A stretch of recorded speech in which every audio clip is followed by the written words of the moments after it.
هلا وعنا طلاب، شو اخباركم؟ البوث عبارة عن خايفين ما لحقنا، والتعليقات باليوتيوب همين عبارة عن خايفين وما لحقنا. على شنو هالخوف؟ انت ما دام تعبت هاي السنة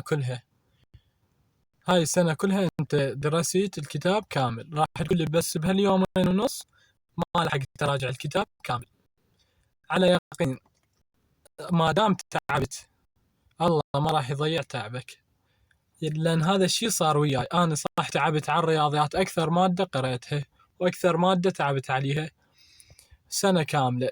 شنو راجعتها قبل شهرين من الامتحانات، من شهر الرابع، من شهر الخامس الامتحانات بالسابع هاي العام، فما لحقت أراجع مراجعة واحدة. أني بيوم الامتحانات كان عندنا قدامه يوم ونص، صارت عطلة 1 محرم، صار يوم 3 أيام ونص.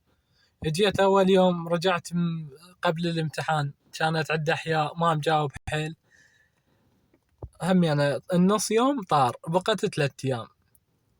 يوم أول وثاني عود يلا قدرت أقرأ فصلين، بقى لي أخير يوم ثالث قلت هاي هي أنا ما لحق، يعني يبقى لي يوم واحد وأنا قارئ فصلين، هن 5 أفصل. قلت هاي هي بعد ما لحق، كان أطلع الكيمياء الله شاهد وأكمل منها فصلين، ضم الكتاب مال الرياضيات جوا الكيمياء، ضم الكتاب مال الكيمياء جوا الرياضيات، وأقرأ على مود أهلي، ما أقول لهم راح أجل، لأن إذا أقول لهم الجو يشتعل. عاد رحت خطية أبوي قاعد من 5 ويلا نروح، ودانا لقاعة الامتحان بجامعة النهرين، مو ودانا للامتحان، نزلنا أنا والولد يروحون وياي أصدقاء 3 هناك بباب الامتحان. أكلوا راسي إلا تدخل بس شوفوا الأسئلة. قلت لهم أنا كان ببالي ما أدخل أظل برا. دخلنا للامتحان، هسه يسمع بيها أبوي. دخلنا للامتحان، اجت الأسئلة، أنا الخوف سيطر علي وما خلاني أقرأ أكمل المواد. اجت الأسئلة، أنا الفصل الأول والثاني قريتهن حرف حرف ورقة وقلم، وهو هذا كان الغلط. لو قاريهن بس المواضيع المهمة يعني الثوابت كان لحقت أقرأ كل الكتاب. اجت الأسئلة، اجت 60 درجة على الفصل الأول والثاني، 60 درجة. قلت يلا خلي أختبر نفسي ذني، كتبت اسمي بلشت أحل، أشوف هاي ال6 فرع كلهن حليتن، لأن أنا مضبط الفصل الأول والثاني حيل، كلهن حليتن. هاي 60 درجة صافين. شلون بالله مو حرامات، أنا لو قاري مو كان هسه أخذ 100. باوعيت هاي مال رول، بالله قلت خلي أتذكرها أنا شهرين ما مراجعها الله شاهد. جيت تذكرت رول، هاي صارت 10 درجات وأنا ما متأكد من حلي 100%. صارت 10 درجات، صارت 70 ويا الفصل الأول والثاني. رحت هيك دا قلب بالأسئلة.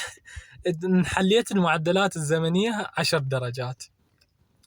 أنا هم ما متأكد منها، قانون حطيته من يمي لأن فاهمه فهم على حيدر عبد الله يمي القوانين، حطيته من يمي كان أبلش أحل. طلع الناتج قلت خليها بعد، أنا بلشت حل، إذا وصلت 80 هاي هي. بقى فرعين لازم أجاوبهن من فصل الرابع فصل الخامس. تركت مالات الخامس كلهن، اضطريت أجاوب فرعين من الرابع، ما أتذكر، واحد مال مساحة والثاني ما أعرف تكامل شيء. من 100 أنا يعني شبه ضامن 80. قلت خلي أجيب 5 درجات بذني أشخبطهن، ما أدري هيك هل كتبته أشخبطهن، بس أتذكر خطوات يعني بيها.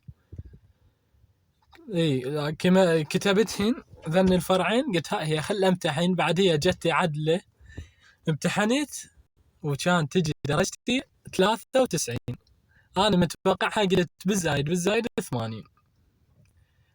ويعني هسه أنت إذا عندك نقص فصل وما دام أنت تعبت فصلين، حتى إذا 3 مثلي خليها مع الله، أنت ما دام تعبت الله سبحانه وتعالى ما يضيع تعبك. والخوف لا تخليه يسيطر عليكم، هو الخوف دمرني. من تروح شوف هسه أنا من رحت لا خايف ولا شيء، لأن ما ببالي امتحان ولا ببالي راح امتحن. قلت خل أنا ما أخاف أروح. وهذا دليل على أن الخوف يدمر درجتك.